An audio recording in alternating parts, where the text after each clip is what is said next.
নমস্কার, দেখছেন ত্রিপুরার খাস খবর। এই মুহূর্তের বিশেষ খবর। আজ আমরা চোখ রাখছি ত্রিস্তর পঞ্চায়েত নির্বাচনের ভোট গণনার ওপরে। শান্তির বাজার মহকুমার কাঞ্চননগর 1 নম্বর ওয়ার্ডে জয়ী হয়েছেন বিজেপি প্রার্থী রীনা সরকার। রীনা সরকার ভোট পেয়েছেন 231টি ভোট। ওনার নিকটতম প্রতিদ্বন্দ্বী ত্রিপুরামথা প্রার্থী পেয়েছেন 148টি ভোট। দক্ষিণ ত্রিপুরা জেলায় বিলোনিয়া 3টি ব্লকে ভোট গণনা 6টি রাউন্ডেই বেশ ধীর গতিতে হচ্ছে। বিজেপি এবারের পঞ্চায়েতের এই রিপোর্ট লেখা পর্যন্ত প্রায় 4,500 আসন নিয়ে এগিয়ে রয়েছে। ত্রিপুরামথা 78টি আসন পেয়েছে। তবে অমরপুর আরডি ব্লকের দেববাড়ি গ্রাম পঞ্চায়েতে 3টি আসনে সিপিআইএম প্রার্থীরা জয়ী হয়েছেন। অন্যদিকে পঞ্চায়েত সমিতিতে 423টি আসনের মধ্যে এখনও পর্যন্ত বিপুলভাবে জয়ী হয়েছে বিজেপি। এখনও বিজেপি 236টি আসনে জয়ী হয়েছে। অন্য কোনো দল অর্থাৎ ত্রিপুরামথা বন্ধু দল বিজেপির এবং বিরোধীরা বা নির্দলরা একটাও আসন পায়নি।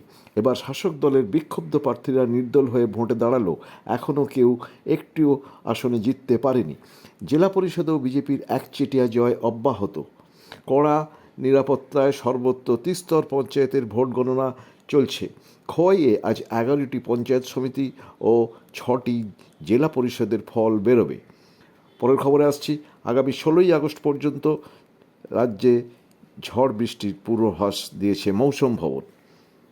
পরের খবর, পশ্চিমবঙ্গের আরজিকর মেডিকেল কলেজের শুক্রবার রাতে তরুণী চিকিৎসককে ধর্ষণ ও খুনের কাণ্ডে উত্তাল সারা দেশের চিকিৎসক সংগঠনগুলি আজ পথে নেমেছে।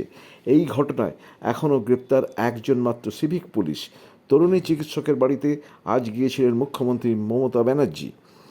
একই সঙ্গে পুলিশকে তদন্তের সময়সীমা আগামী রবিবার পর্যন্ত বেঁধে দিয়েছেন তিনি এবং সিবিআইয়ের সমালোচনা করেও কেন্দ্রীয় এজেন্সিকে দিয়ে প্রয়োজনে তদন্তে আপত্তি নেই বলে জানিয়েছেন। আন্দোলনকারীরা কিন্তু প্রশ্ন তুলেছেন, হয় রবিবার পর্যন্ত অপেক্ষা কেন?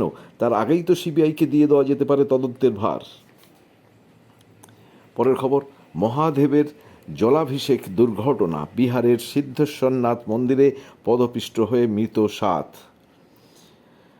পরের খবর, রক্তাক্ত স্বদেশ ভারতে অনুপ্রবেশের চেষ্টায় বিএসএফের জালে 11 জন বাংলাদেশি।